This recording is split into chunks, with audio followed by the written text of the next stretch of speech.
What's the biggest challenge that I've ever overcome? Well, at Miso Tasty, the biggest challenge that we have overcome and continue to overcome is funding and cash flow. Now, it doesn't sound very exciting, but it is so crucial to the smooth running of the business, being able to afford the ambition that you have. I've been really lucky, actually. I started the business with incredibly supportive investors who are still with us today, and we've also crowdfunded twice, so we've got a fantastic community of people supporting our business, and through funding our next project, our next listing, allowing the business to grow. And I hadn't fully appreciated how critical that was, and thankfully I've got an amazing team of people who really helped me to keep that focus and keep that reality check, because you can get so fanciful in some of your ambitions, the things you want to do, how quickly you want to do them, how quickly you expect things to work. Having that reality check that actually every day costs.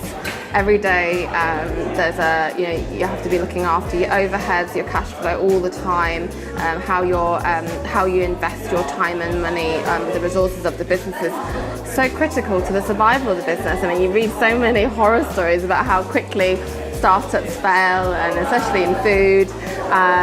So that ability to manage cash flow, understand how to get the next tranche of funding as you grow is really, really very important. And so overcoming that funding challenge each time has been as exciting and exhilarating as it's been nerve-wracking, because sometimes it does feel like everything's on the line, but thankfully, like I said, if you get the right people around you to really support you on this area, if it doesn't come naturally to you, or it's not an area that you have a lot of experience in, highly recommend getting support in this space for your startup.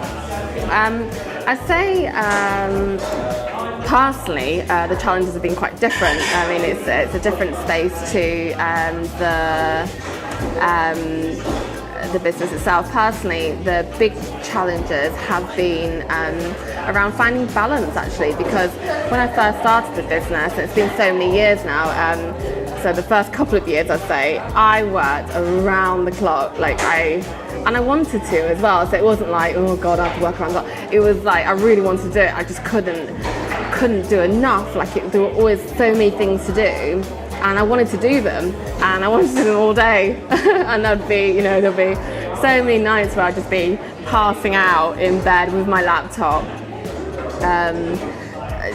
trying to sort out the next big challenge, and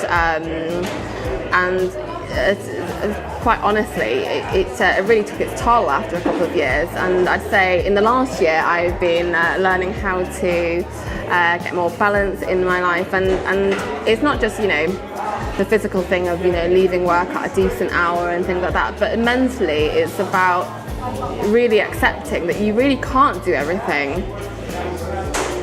You can't do everything. You've got to have great people around you, and there's only so many hours in a day where you are really, really productive and alert and focused. So really just accepting that that's your best, that's today. And if you try and do everything all the time, complete everything every day, you will go mad, and I almost did.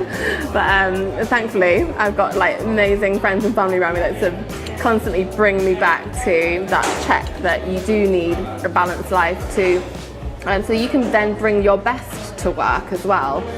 So learning that has been a really big personal challenge of mine, and I'm still working on it, because as I said, if you found something that you really love, it's really hard not to keep doing it all the time. But yeah, I'd say those are the biggest challenges that I've been overcoming in the business. Funding, personally, it's all been about balance.